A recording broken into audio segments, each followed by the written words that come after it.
예, 안녕하십니까. 현진군입니다. 오늘 제가 발표하는 강좌의 제목은 DNA입니다. 디지털 시대의 DNA는 데이터, 네트워크, 아티피셜 인텔리전스, 인공지능을 의미합니다. 이 디지털 DNA는 우리 사회의 현모습이며 우리가 그리는 미래 사회의 밑바탕으로 작용할 기본 구조가 될 것입니다. 코로나의 장기화로 인해 비대면 디지털 사회로의 전환은 빠르게 현실화되고 있습니다.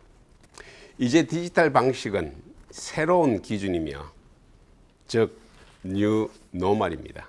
경제적인 측면에서 볼 때 인류 역사는 생산과 소비가 혁신하는 과정이었습니다.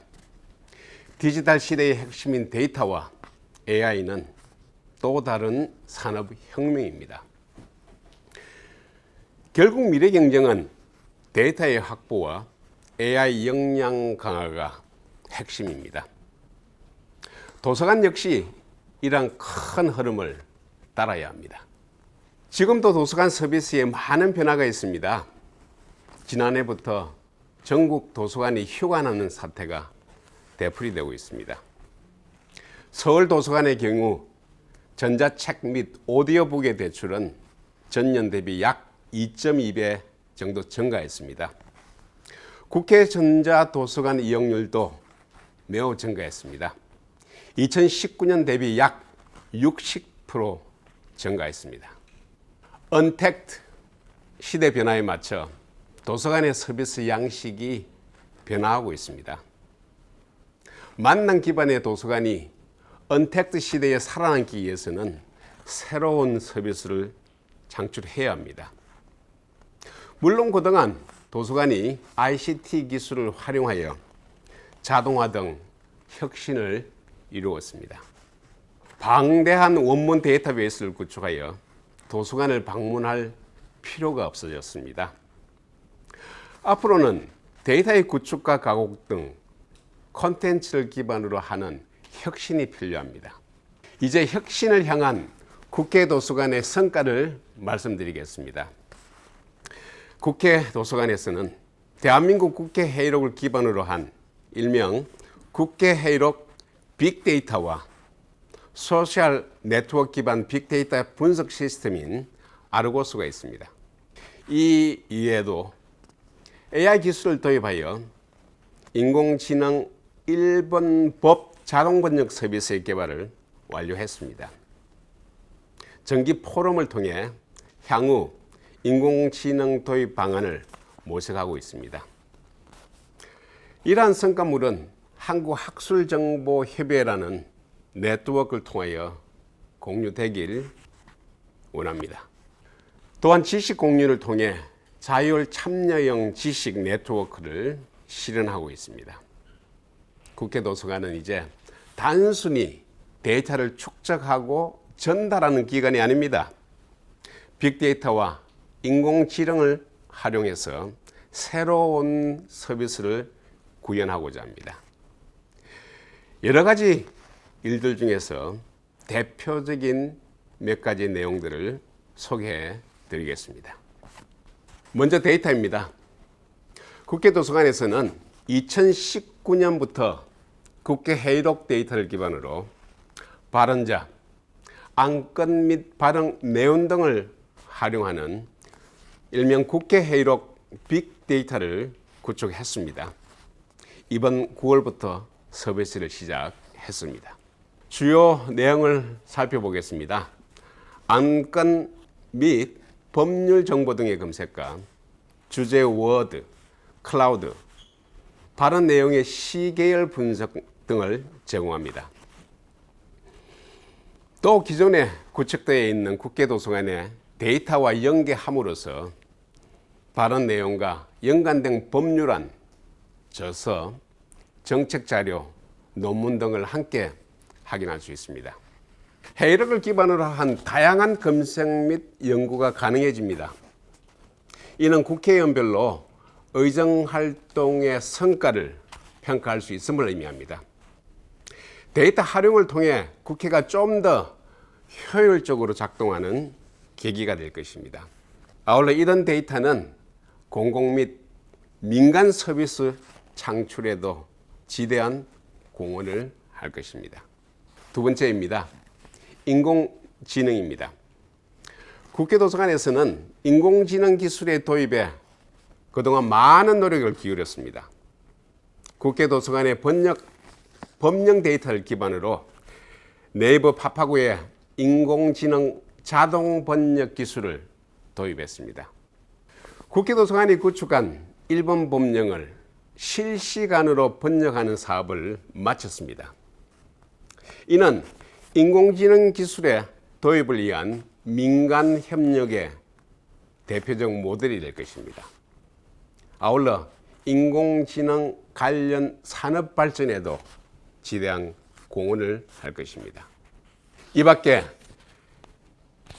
18차례의 국회 포럼을 실시함으로써 국회 도서관이 어떻게 인공지능을 활용할 것인지 고민을 계속했습니다.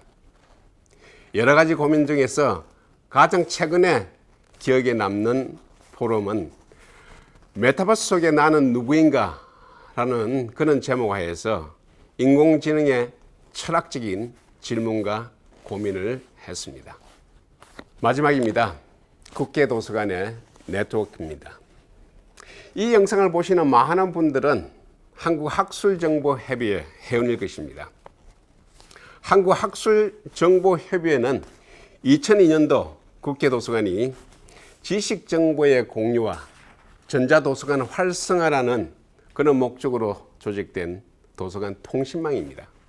이제 총 5,750개 회원기관의 학술정보 네트워크로 성장했습니다.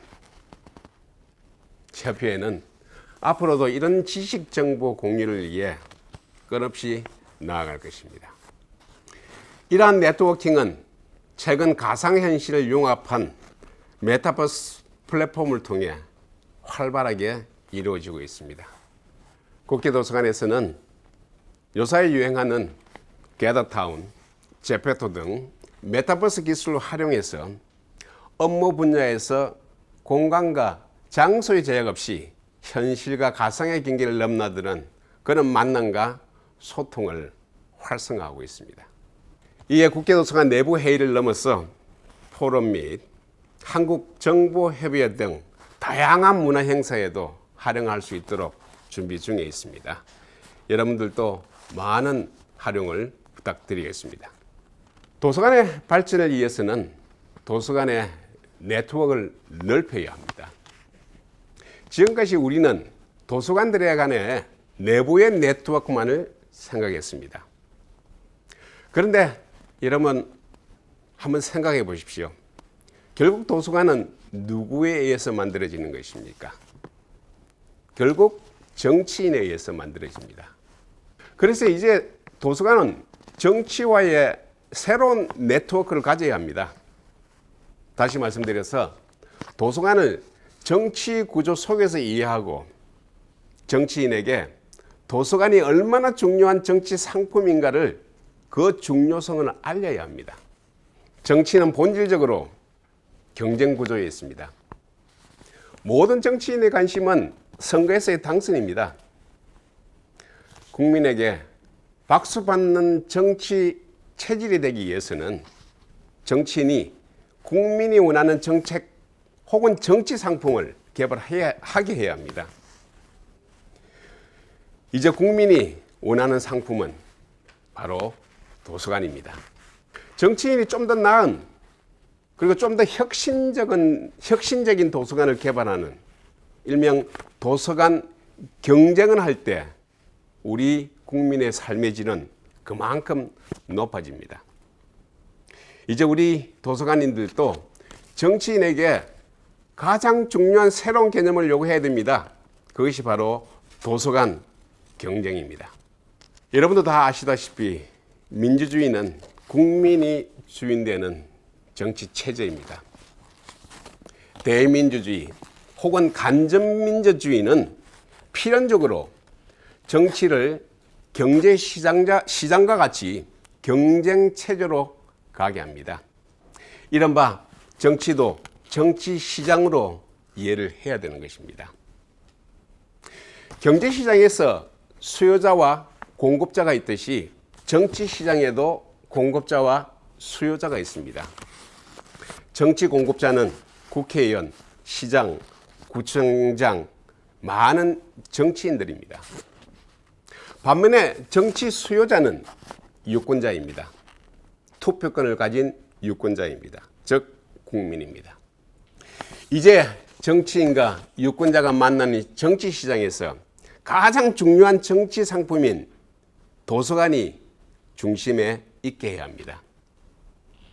그러기 위해서는 정치인이 좀 더 혁신적인 도서관을 건립하는데 서로 경쟁하는 이른바 도서관 경쟁이 되도록 해야 합니다. 이제 도서관 민주주의 시대를 열어야 합니다. 민주주의 핵심에 이제 도서관을 넣어야 합니다. 그러기 위해서는 도서관과 민주주의에 대한 개념을 이해해야 합니다. 이른바 도서관 민주주의입니다. 새로운 개념이고 새로운 용어입니다. 이제 우리 도서관인들도 도서관 민주주의를 외쳐야 할 시기입니다. 이런 외침은 도서관인을 위한 이기적인 외침이 아닙니다. 국민을 위한 외침입니다. 또한 새로운 개념입니다. 다음 주에 저희 책 도서관 민주주의가 발간됩니다. 이 책에서 도서관 민주주의에 대한 철학을 이해하시고 무장하시기 바랍니다. 이상으로 국회 도서관의 DNA를 간략히 살펴보았습니다. 우리 국회 도서관의 DNA가 앞으로 도서관계에 가지는 DNA에 작은 도움이 되기를 희망합니다.